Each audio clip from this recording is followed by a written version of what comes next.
folks. Welcome to another Come Let Us Reason Together podcast. You know, one of the things that I truly enjoy when I'm going around and speaking at churches and venues is the question and answer time. The time to just sit back and hear what's on the hearts and on the minds of individuals who really are seeking to better their faith. And recently I was at Rock Hill Church in Fontana, California, doing a Q&A and had a fascinating discussion with their church body. It's interesting that when I have these Q&As, how the questions have shifted over the years. Oh, sure, I still get the idea of, how do we show God's existence and things of that nature, but questions have become more personal and more practical. In this session, I address issues like, how do we navigate a season of doubt in the life of the Christian? How should Christians engage when people are making statements, some that are antithetical to the faith, others that may be antagonistic towards the faith? When should we let these controversies pass by, and when should we fight? Is apologetics for the Christian? How does it relate in our modern society? And how does science and faith work together? Well, I address all of these and more in this Come Let Us Reason podcast.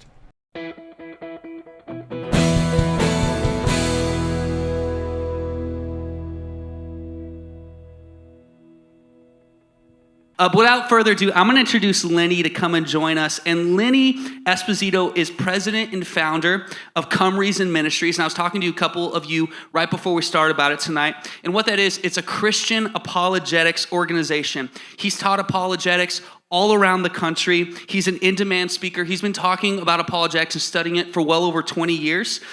He covers strenuous topics such as the existence of God, theology, philosophy, social issues. He also has been recognized in the LA Times and many other magazines and even apologetics curriculum that's all around. He's a pioneer in the online ministry. He has a podcast that has been viewed by millions of visitors and people all over the world. And so the reason why I say that tonight is I'm excited to have Lenny. He's a friend of us to come join us tonight. And so I want to encourage you to give it up for him tonight. As we dig in tonight, I do want to say this off the get-go. I'm excited about learning from you, Lenny, tonight as well. I'm just up here to moderate. And we actually have a phone number we want to put on the screen. And this phone number, you can text this phone number, and we have some kind of topics and questions that we're going to navigate, all things apologetics. And as you can imagine, and we're going to talk about it to introduce it, what is apologetics in a second, just for people that might not know what it is, and that's totally fine. But there's a lot of topics. There's a lot of doctrine. There's a lot of different things that you can navigate. So we're going to be a little bit all over the board, but we also want to hear from you. Maybe some questions that you have. It's going to be very, very laid back. But before we get started, I want to introduce you and get to know you a little bit. So I'm going to ask you one super serious question and one kind of serious question. Okay. The super serious question is this: what is your all-time favorite cereal? And the kind of serious question is, what got you into apologetics? Okay. What interested you in that? Well, first of all, Frosted Mini Wheats is probably one, although Honey Bunches of Oats is real close. Okay. So Frosted Mini Wheats fans. Huh? About half and half. It's kind of like the cereal. Yeah. So when I was a kid, it was, Frosted Flakes. Okay. But I grew into full wheats. That was. What got me into apologetics? God got me into apologetics. I didn't know what apologetics was when I was starting apologetics. So let me take you guys way back. It was 1996. Okay. We had a computer. That was uncalled for. Whoever did that. We had a computer. We had a 486 DX66 computer, and there was this thing called the internet that was just basically starting up, and I wanted to write a website. Okay, this is back in the gray page days of. You have to understand. I try to explain this. This was when you would turn on your computer and you'd hit check email, and you'd take a shower. And then come back and see, and you were excited if you actually had email, somebody actually talked to you. And if you wanted to download the new browser, you left the computer on overnight because it would tie up the phone lines and you were using a 14.4 baud computer modem, and this was that time.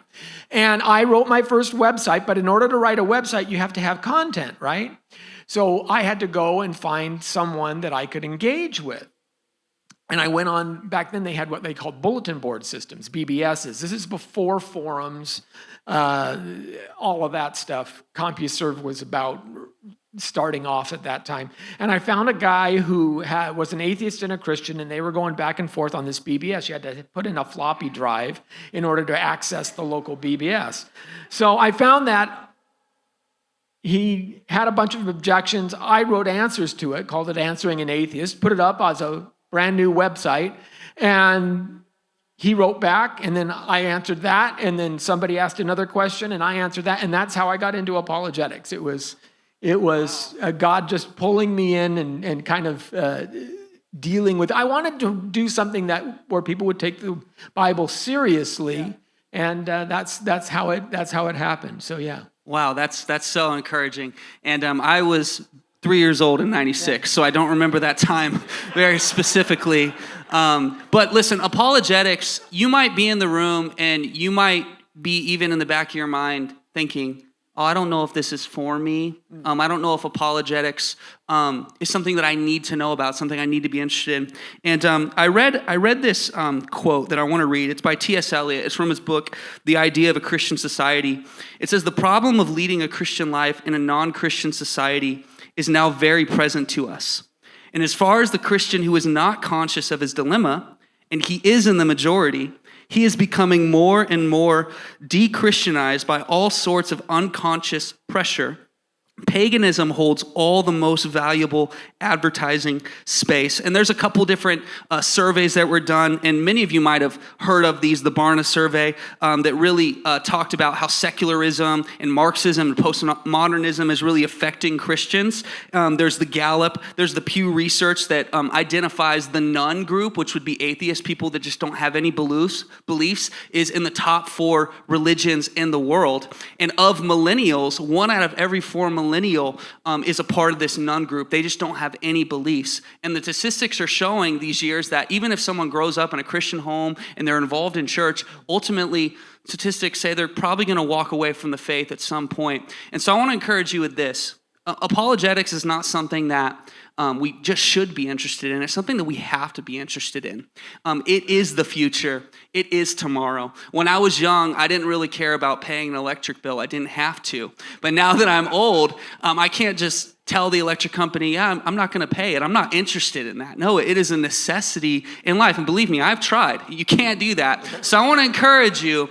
It says in Scripture, 1 Peter 3:15, be ready to give an answer to any man that asketh you a reason of the hope that is within you with meekness and fear. So that's the first question I kind of want to pose to you, Lenny. The question is this. Why is apologetics, why is it important for Christians? Yeah. Oh, that's a good question. And again, the word apologetics, again, it's I have a lot of people coming up to me, and, women will say, my husband needs to be an apologist because he can't apologize for anything. But that's not what it means. This is an apologetic. The word apologia in the Greek means defense, like a trial lawyer would defend his client. So you're giving reasons and evidence for the things that you believe. It's a fancy word that means giving reasons and evidence for why we believe what we believe. And first and foremost, that's what we should all do for every belief. We should have reason and evidence to hold to the beliefs that we believe. That's just being thoughtful individuals. Yeah. So that's the foundational point. But beyond that, apologetics does many different things. I can think of at least 4 different ways where apologetics benefits the Christian. The first, of course, is that it allows you to witness to those who are having some kind of stumbling block or hesitancy or resistance to the Christian message because they have objections or questions or they're skeptical. So this allows you to engage in a dialogue with folks and answer those questions. It allows you to be careful and guard against heresy so that you can identify which beliefs are properly orthodox, which beliefs are actually from the Bible versus which beliefs are, say, contrary to the teaching of Scripture. So, for example, Jehovah's Witnesses or Mormons will tell you that they are followers of Jesus as well. But the problem is they hold to different ideas of who Jesus is and what salvation entails and things like that. So that's one reason. A second reason is it actually draws you closer to God. When you come across a difficult issue, and I'm sure we'll talk about some tonight, stumpers, why did God put that in the Bible? And you dig deep. Just like with any other relationship, when you dig deep and find out what that person is all about, and you uncover, maybe there's a quirk or a personality thing that person does that has always kind of bugged you, right? But then you find out that the reason they're doing that is because that's how their grandmother, who they dearly loved, taught them how to do it. And it almost ingratiates you to them more, right? It's no longer something that bugs you. You appreciate it. So when you find, what I've always found is the toughest questions, when you dig deep, not only do you find an answer that's satisfying, that makes sense, you learn a little bit more about who God is, and you draw closer to him. That's the second reason.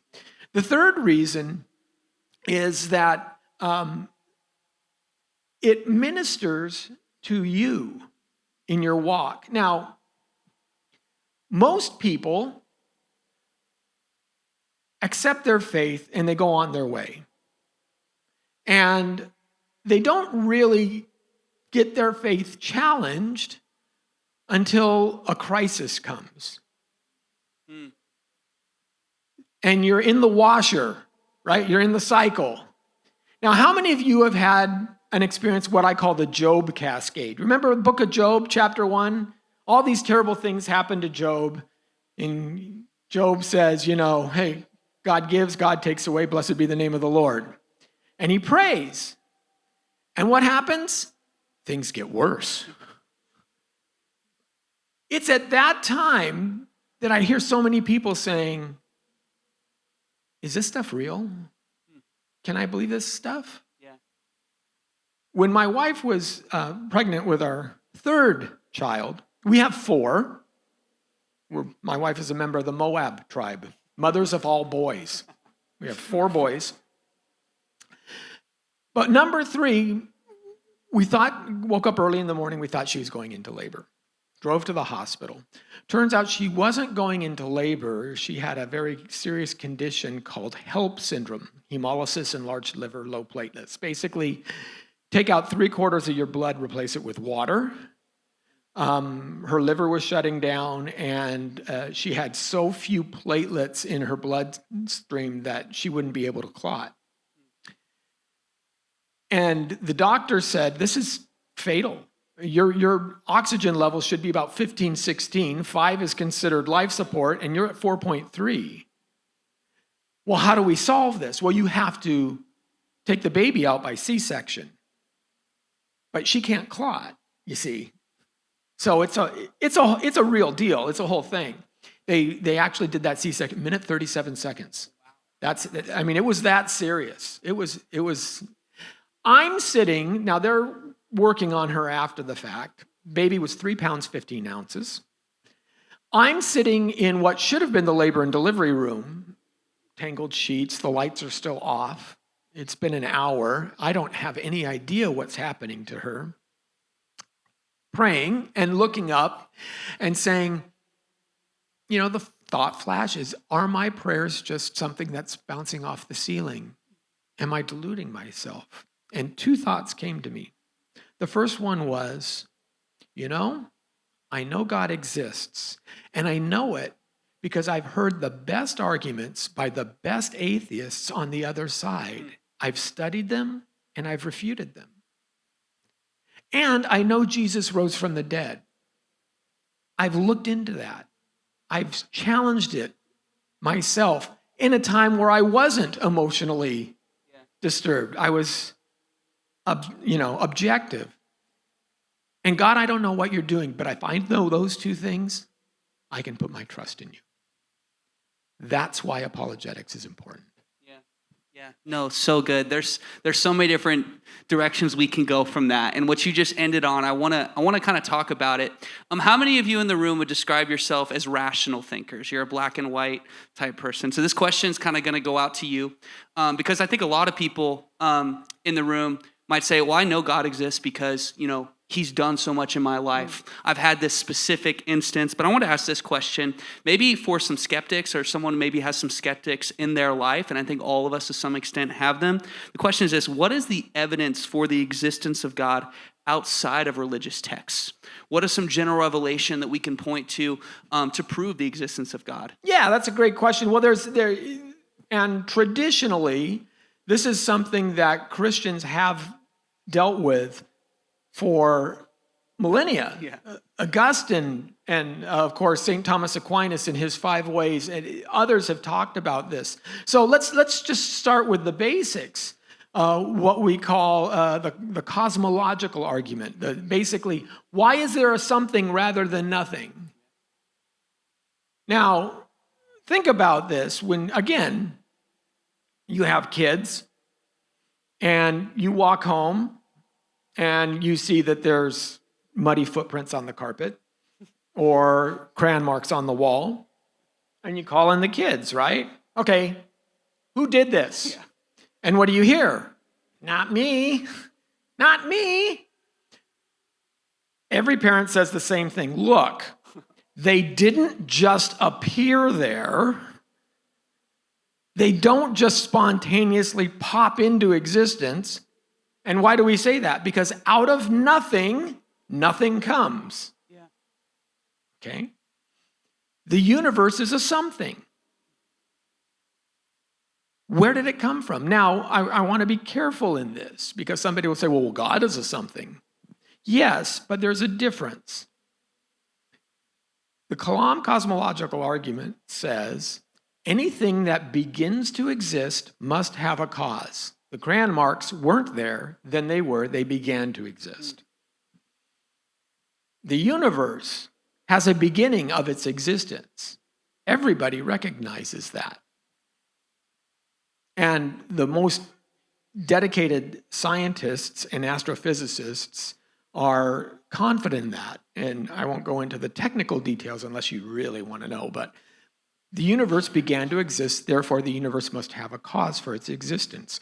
God, being eternal, being outside time, being beyond space and matter, never began to exist.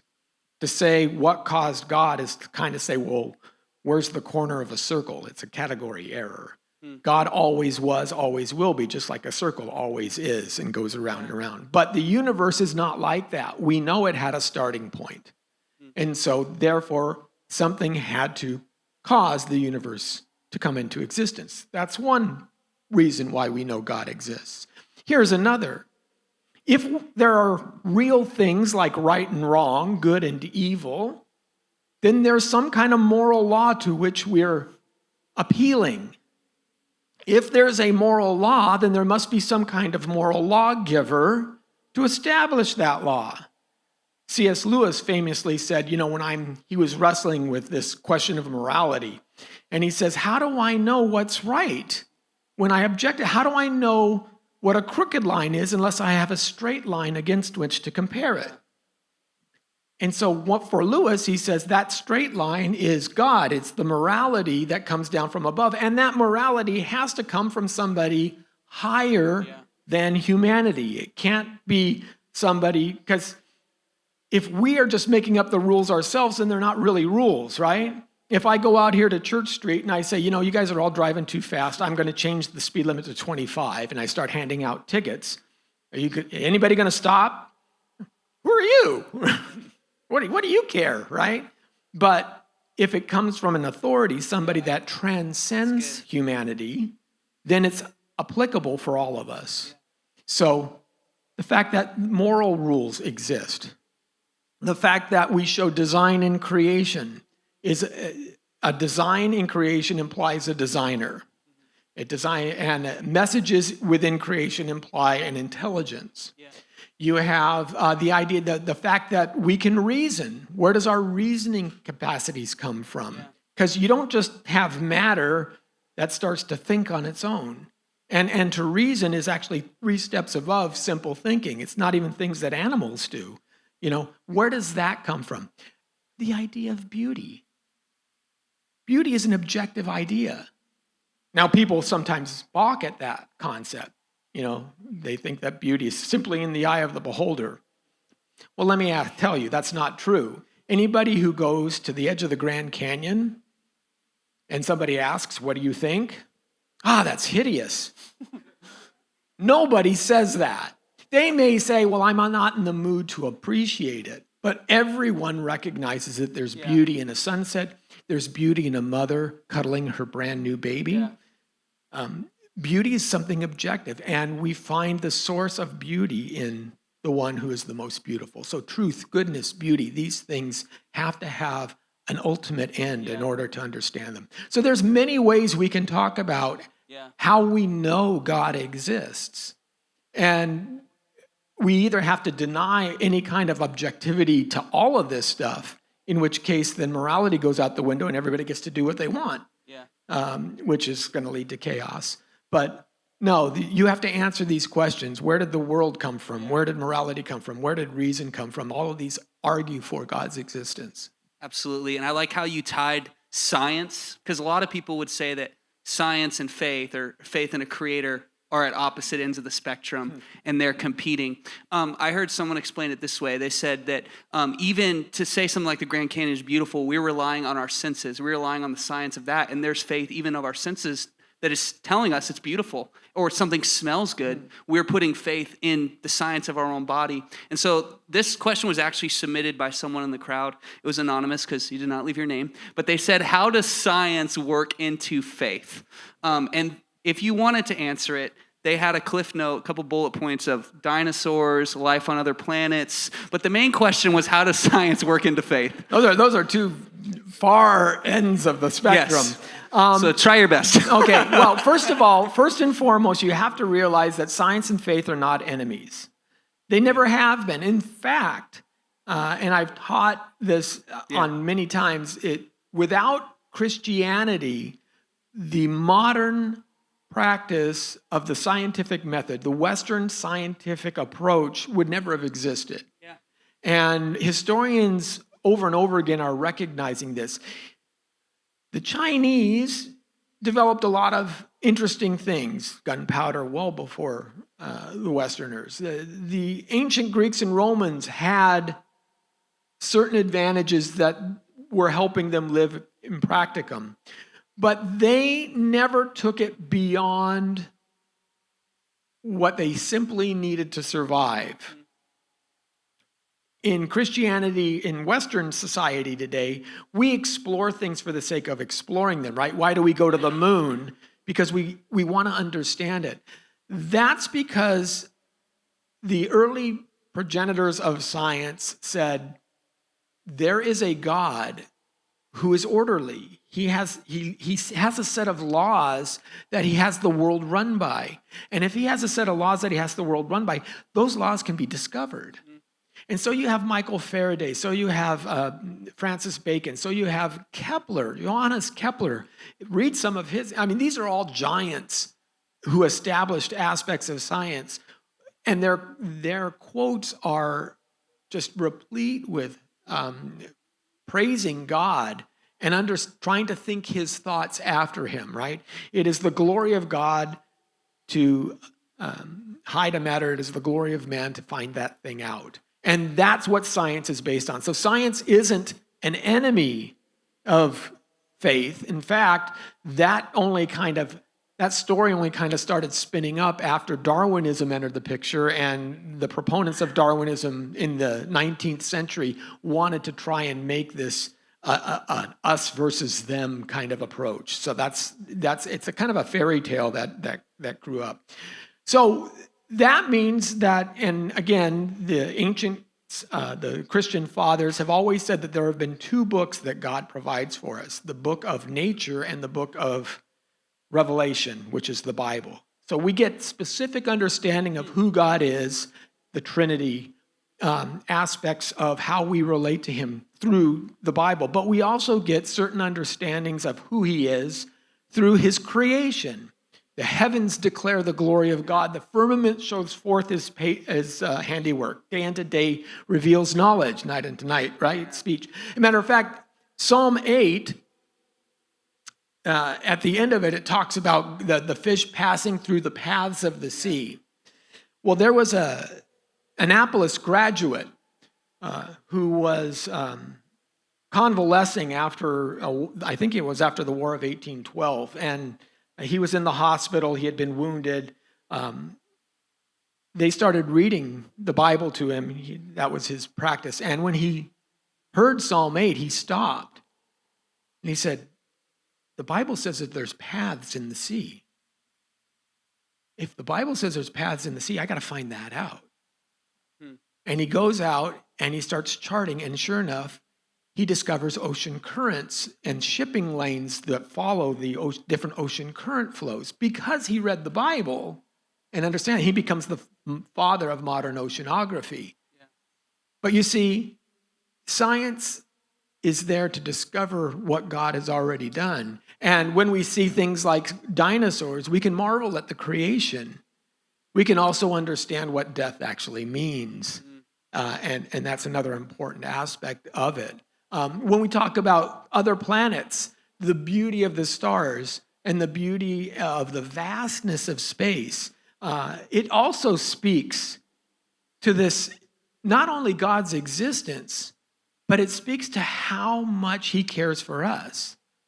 Because he made this entire creation. And it's important, if you talk to folks like Dr. Hugh Ross, other astrophysicists will tell you that the mass of the universe is delicately designed, proportioned in just such a way so that human life could flourish on Earth. So all of the universe is created. Those galaxies are necessary in order to form heavy elements, and heavy elements allow different reactions that happen in order to create different elements of life, carbon and things like that. And those things all come together so that we can be here. And God does all of that so that we can exist and we can appreciate it that way. Absolutely. That was so good. Thank you for answering that. I'm going to ask this question. It's a little off topic, but Daniel Foster keeps texting me this question, and so I just want to stop getting notifications. He wants to know, Chick-fil-A or Popeyes? Ooh, well, they're two different, right? Chick-fil-A is sandwiches, but Popeye is... I mean... I'm not going to give any commentary on this. It's like saying pasta or steak. Well, you can have both. Are you talking about the chicken sandwich? Just the chicken sandwich. Just this chicken sandwich. I see. I grew up more on the Chick-fil-A chicken sandwiches, but I'll do Popeyes for some of the bucket stuff. Yeah. Yeah, there we go. He's happy with that answer. Good job. You haven't clapped all night. That was your first clap. I just want to point that out. But I love how you answered that. And later on, we're going to get into kind of like the evangelism side of it, of how to use apologetics to reach people in our community. But with that, talking about science, talking about how history points to God, and you even said this at the beginning of our conversation, how there's some things about our faith that separate us from every other faith in the world.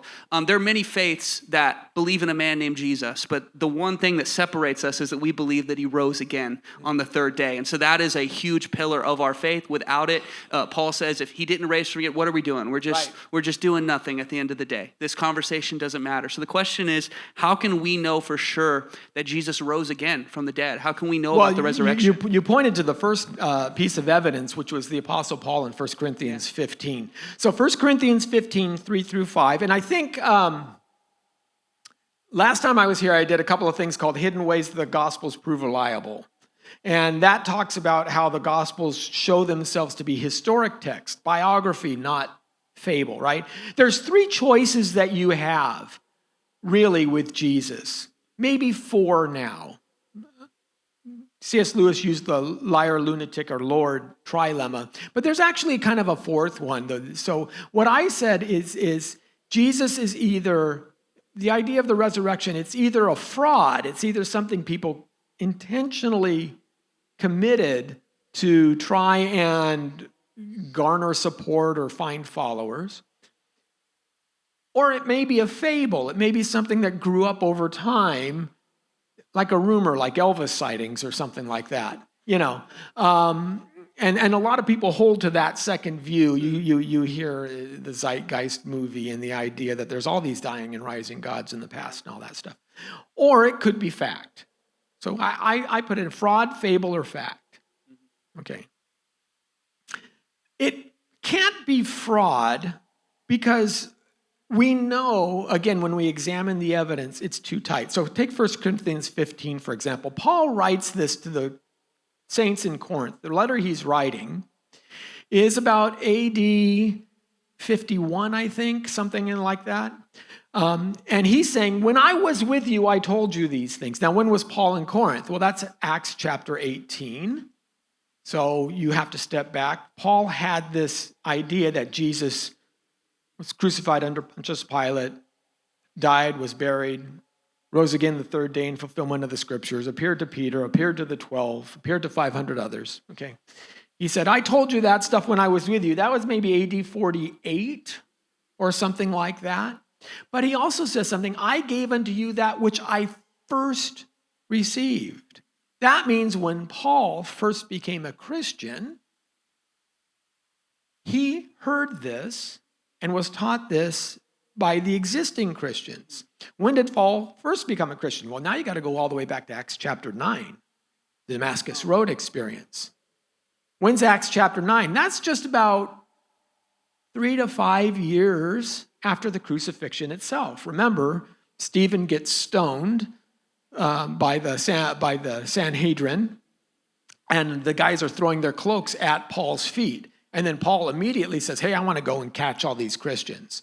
And when he's on his trip, that's when he goes to Damascus and he has this experience. So now you're saying that Paul received this, he was taught this within 3 to 5 years of the crucifixion itself. But if he's taught it, that means it was established in the church even a couple of years before then. Some scholars believe that the saying from 1 Corinthians 15, 3 through 5 was basically one of the early creeds of the church, and it grew up within 6 months to a year after Jesus rose from the dead.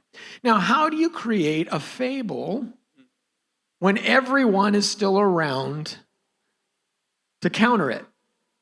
And that's what Paul says, is, hey, there are 500 people. Yeah.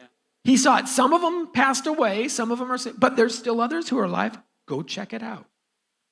And all of the disciples, the apostles that we know of, likely suffered excruciating torture and death because of this testimony.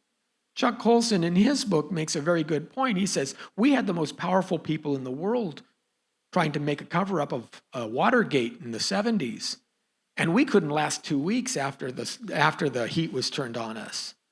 And here you have 12 guys, none of whom recanted. Matter of fact, they didn't even not recant. They changed 180 degrees. Peter, who was, hiding by the fire and denying Jesus here and there, after the resurrected Christ, all of a sudden, he's a different guy. Hey, crucify me upside down. I don't deserve to die like my Lord. So we have the testimony of Paul. We have the testimony, and by the way, that's no little thing. How do you change someone like Paul? Think about it. He was a Pharisee. He was the persecutor of the church. He wouldn't buy it if it was simply a lie. I use the comparison of imagine a member of the Taliban who watches Forrest Gump and says, that's it, I'm going to go to America and become a Methodist, right? That just doesn't happen. Even though it's a good story, that just doesn't happen. Well, Paul heard this message and just changed? No, he heard more than the message. He saw the living Christ. How do you explain Paul's conversion by anything other than Jesus? How do you explain James, Jesus' brother, where the gospel said they wanted to pull him away from his teaching and they wanted to put him away quietly? They thought he'd lost his mind. How come he changed? How do you explain that? How do you explain the testimony that even the Jews didn't say, oh, he's still dead? Let's go look at his tomb. No, they said, oh, the disciples must have stole the body. So that implies that the tomb was empty. The Jews couldn't dismiss that. Because in the day of Pentecost, Peter says, let's go look. You guys know this. You were all here. You read the newspapers, right? Yeah. You saw the tweets. Jesus rose from the dead, So it is one of the most well-attested facts of ancient history. And if you doubt that, then you have to doubt everything else we know about ancient history. We only know about Alexander the Great from 5 sources. The first source is 300 years after he lived. That's the earliest one. The best source is 500 years after he lived. The Gospels were written within 30 years of the events that it portrays. We have multiple attestation, and they've proven themselves over and over to be historically reliable sources.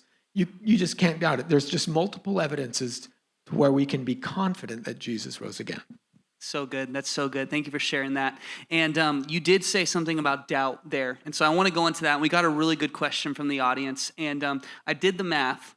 You've been going on 27 years in apologetics studying. Is that right? Yeah, it's 1996. So yeah, it's cool. It took me a little bit, but I got there. But over that course of time, I would assume that you maybe went through a season where you were studying a certain passage. Maybe there was an inconsistency that you saw. Oh, yeah. Dealing with doubt. Maybe what was that inconsistency that you navigated? And then also, too, how do you navigate, as you study, because you learn more, how do you navigate when you have doubt about something? I know my answer. I'd usually just email you or Ty or someone about it, and I'll give you their email addresses after this. But how do you navigate that season of doubt, and how have you navigated it? Well, obviously, and you heard the pressure cooker and that was the biggest point that shakes you. A lot of times, doubt isn't explicitly rational. There's usually an emotional component to it. There have been times where we've had financial difficulties and wondering what's going to happen to us, where we're going to live next, and God has always come through with that. What I've found is twofold. First of all, when I have doubt, I want to run headlong into it. I don't want to dismiss it. And like I said, wow, all this talk about slavery in the Bible. That's a really good question. Or this generation shall not pass away till all these things be fulfilled. How do I understand that and have it make sense where Jesus isn't contradicting himself? But when you run into it and you start really digging into it, what does everybody else say? What is historically we understood this to mean? That helps, because then you get ideas and perspectives that you may not have thought about before. And like I said, I've never had anything come across my lap where I've said, well, it's a deal breaker. Most of the things that I doubt are not primary issues: existence of God, resurrection of Christ, salvation. They're not that. They're these secondary issues. They're these arguments, and I take solace in that as well. But because of that, and like I said, if I can hold on to the primary, if I can look back at what God has done in the past, it makes it easier to go forward in the future. If you have a prayer journal, do this. And I don't know if you, and matter of fact, it might be a good experiment. Every day for a month, write down some of your prayers, okay? Just write them down as you pray each day. But do this.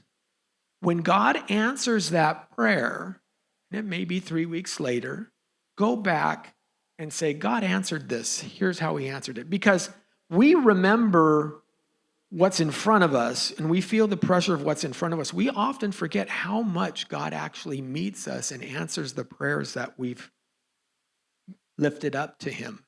And you will be amazed that when the times of trial come and you open up that prayer journal and you flip back, say, look, he was faithful here, he was faithful here, he was faithful here, he was faithful here. Okay, I see it.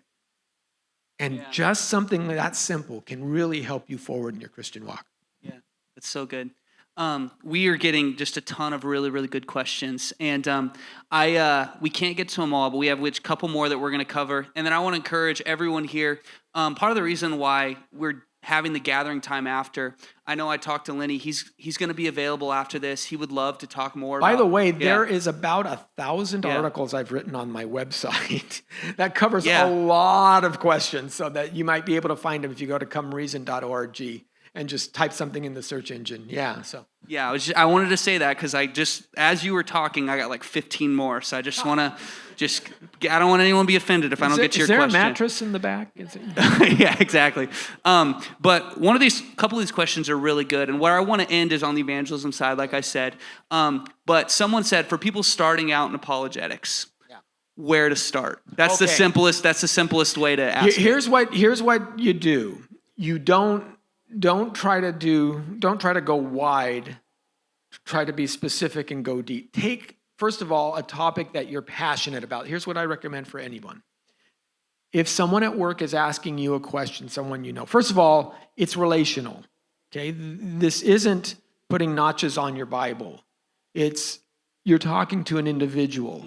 And any individual you talk to, you have to say, tell me about yourself. Tell me what makes you tick. There was a Jehovah's Witness who came to our door, and it was a lady and her daughter. I wasn't home. My son was home. He answered the door, and she said, are your parents home? Can I talk to him? He goes, well, my dad's not home today, but can you come back on Saturday, because then he'll be home, and I know he wants to talk to you. He said that because Saturday was my birthday, and he hadn't gotten me anything yet. So she comes back on Saturday, right? And we start engaging, the Jehovah's Witness and I know that the witnesses hold that Jesus isn't divine. He's the first created of the divine, Michael the archangel. So I said, I understand what the Watchtower teaches, and we have a difference of opinion here. And she goes, well, I think that it's not right, and I said, wait a minute, stop. Can I ask you a question? Sure. I said, have you always been a Jehovah's Witness? No. I said, well, there's a lot of faiths out there. What made you choose this? And she tells me this story. She says, well, I grew up with an older brother who I dearly loved. But, my older brother, he was born mentally handicapped. And I loved him, and he loved me, and we engaged, but his handicap would make him do things, would make him act out in ways that were, they were they were unspeakable, really. They were sometimes shocking. But I loved my brother, and he loved me. We had a relationship. Unfortunately, as we grew and got older, and he hit his 30s, it was too much, and it took his life. And that sent me into a tailspin, because I loved my brother, and I knew he couldn't be in heaven given the things he did, but I couldn't stand the idea of him being in hell. So I went on a spiritual quest. And after 2 years of studying all the different faiths, I found the Jehovah's Witness organization. Now, if you don't know, the JWs don't believe in hell. They believe in what you call soul sleep. You're annihilated. You either go to heaven, you're recreated into the perfect paradise on earth, or you're annihilated. So in asking her story, now do you think that I should then continue on and say, well, Granville's rule of Greek grammar says that Jesus has to be God, because do you think that's going to resonate with anybody at all? No. Now, do you think I change what I'm talking about, start talking about God's mercy and, that he extends his kindness and you're only culpable for what you know? And it changes how you deal with people. Yeah. So that's the first thing in your witness. But when you're talking to somebody, or if there's an issue that really you're passionate about, maybe some of you are pro-life and that's what drives you, then dive deep into that. Find that one question. This is how I started. One question. Somebody writes in, okay, let me find out all I can about that. Here's my answer. What's your reply? Let me dig deeper and we'll go. And then write a letter to the editor of your local paper. Put your thoughts down on, in writing and send that in. And then when somebody has the second question, you can build on it. That's how you go, because it's that iron sharpening iron piece, but it's also you're ministering at the same time. So you don't have to learn everything all at once. Start with one thing and then build on it, and that's how you will grow. Wow, that's so good. I love how you talked about asking the question, why do they believe that way? Yeah. Rather than just getting so worked up about the truth. It says to speak the truth in love. Our conversation be seasoned with salt. There's a lot of wisdom in taking a step back and saying, well, why do they believe this way? And there's kind of two questions that I think I'm going to ask them together, because I think they are going to work together, and this will be kind of the last question. And before I ask it, there's a lot of questions about God's nature, about why would a good God send people to hell? If God is so good, why is there suffering in the world? And I just want to reiterate, you have a ton of articles about that on your website. Were you going to say something Matter about of fact, I'm doing a thing at, there's a reality teen apologetics conference in Temecula next month where I'm dealing with the issue of heaven and hell. So. Yeah, interesting. It's an interesting concept. But like I said, we could talk about that type of stuff all day. But the question is this. Someone had sent it in talking about the need to contend for the faith. So the question there is, what are conversations that we need to fight? And what are conversations that we should just let alone? Wow, that's a great question. And then the topic, the question that kind of goes alongside it, or it could, is how do we address apologetics with people? Generally, when we're talking about apologetics and witnessing and reaching other people, you're reaching the skeptic with apologetics. You don't have to explain the teleological element, system and an argument to people who don't have skepticism inside their hearts. So how would you use apologetics? How would you use it to reach people in your community? Maybe someone who's deconstructing, maybe someone who's just an atheist, and then how do we know when to fight for the faith? Okay, so let's take the second question first. How do we know when to engage, what to engage? It's, I think the proverb sums it up best. Answer a fool according to his folly, and you will be considered foolish. But if you don't answer a fool according to his folly, so that he doesn't continue on in his foolishness, kind of thing. And those are right next to each other, and you're going like, okay, did they not close the microwave door all the way when they? No. It's a bit of a prayer, but what you want to do again is engage the individual. So sometimes people say things to get a reaction. Sometimes people say things because they just want to see what you do. And it's okay for you to say, that's interesting. Why do you ask that? Or why do you say that? See, in the reason-giving game, it always goes both ways. Christians think that they hear a guy come up and he, wham, wham, wham, what about this? What about this? What about this? Okay, and you work at it and you say, okay, well, the answer to this is this, the answer to that is that, and then they got 5 more. Time out. What about you? What do you believe? Why do you believe what you believe? What is your reason and evidence? Well, I don't have to have evidence. I'm an atheist. I just withhold belief. No, that's not fair. You're not withholding belief about the universe. Did it come into existence or not? If it came into existence, how do you know why did it get here? What was the thing that put it together? You have to answer that. Is there real morality? If there's no objective moral lawgiver, then how is it that you can say there's an objective moral law? I take kids to Berkeley, and we do apologetics mission trips where we go on campus and talk to atheists. And it's a lot of fun. And we have hour-long conversations, and the atheists thank us at the end. So but I walked up to this one lady who was, she was helping a gentleman run for student body vice president. She was holding the sign for him and things like that. And one of the things that we ask is, do you believe in an almighty power, a God, or higher being? No, I don't. Do you believe there's such a thing as absolute right and wrong? No, I don't think so. I think, morality is relative to the individual. And with Berkeley, we always say, well, can you tell us one problem that's plaguing all humanity? Now, everybody at Berkeley has an answer to that question. It could be the Wall Street, the one percenters. It could be the climate change. It can be the racial disparities. It can be the subjugation of women. I mean, there's always there. And then you say, well, wait a minute. How can that be a problem of all humanity if there's no such thing as objective right and wrong? Can you tell me that? So I was talking with this girl. I say, I have a hard time believing that you think everything is relative. I mean, you have your sister standing here next to you, and there's a lot of transients walking around. What if one of these guys came up, grabbed your sister, and pulled her away and was going to rape her? Would you say that he was doing it and that was okay?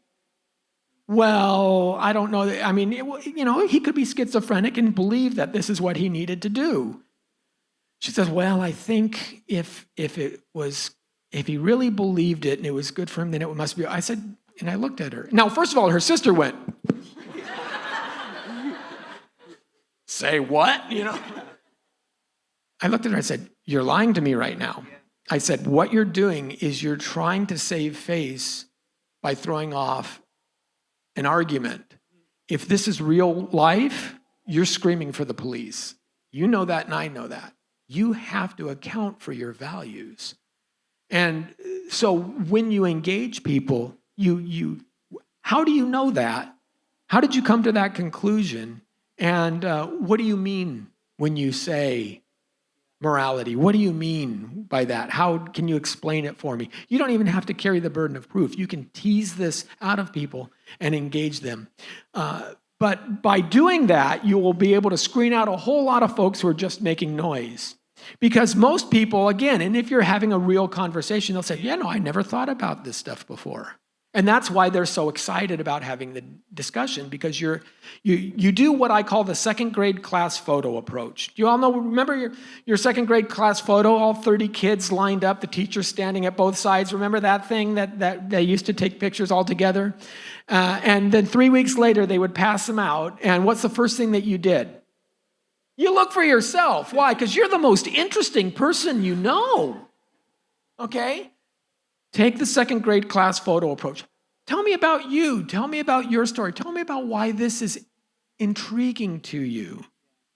And now you're not straw manning the person. You're actually hearing from them. And then, like I said, you may be able to track and go switch directions, because what they're actually saying is something like, I had a deep experience in my childhood where my father left me. He was a cruel man, and any father figure that I can picture in my mind is a reflection of that cruel father. So that's going to change how you approach people who discount God because they can't believe that there is a father in the sky that would be that cruel, versus somebody who's maybe approaching it from a different angle. So engage them that way. Unfortunately, there's no one silver bullet. But engaging the people, you'd be amazed at how much you can do. Yeah. That is so good. That is good because you're not sacrificing truth, but you're also not sacrificing love. Just caring about truth and beating people over the head is the people on the street corner. And let me say this. Sometimes you can avoid, you can make a stand on issues without falling into the kind of the internet dichotomy trap. What do I mean? Well, so a few years ago, it's not quite as prevalent now, but the Black Lives Matter movement was in full force 2019, right? The Colin Kaepernick, all of this. And you heard a lot of folks saying, do you believe Black Lives Matter?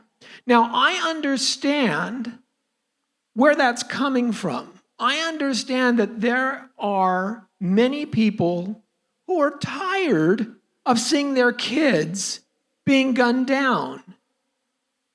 And I understand that when people say, well, all lives matter,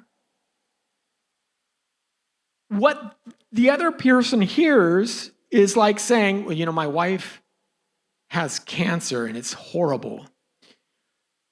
Imagine telling that to a friend and the friend comes back and says, well, all diseases are horrible. Okay? So this is what the other side, you have to understand that we're not talking to each other, we're talking past each other.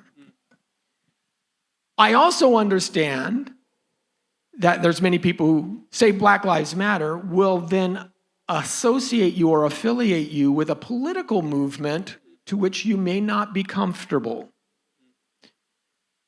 So maybe what you want to do is understand but extend.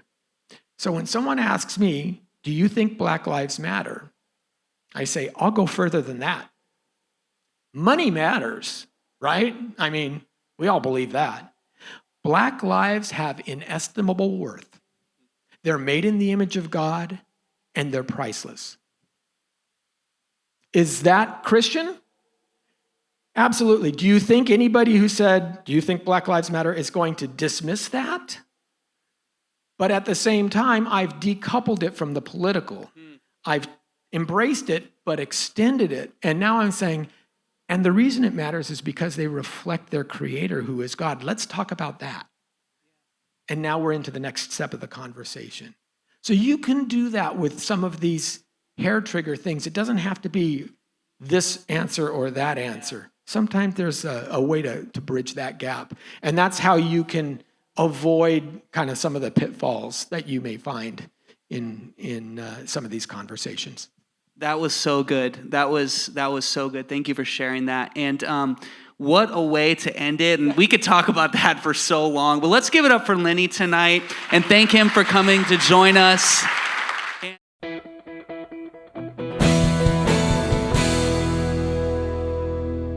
Thank you for watching this Come Reason video. I hope you enjoyed it. If you'd like to see more videos like these, consider subscribing to our Come Reason YouTube channel by clicking on the subscribe button. And you can follow us on social media. Lastly, if you'd like to help keep these kinds of videos free, consider providing a donation by clicking on the donation button beside me. Thank you.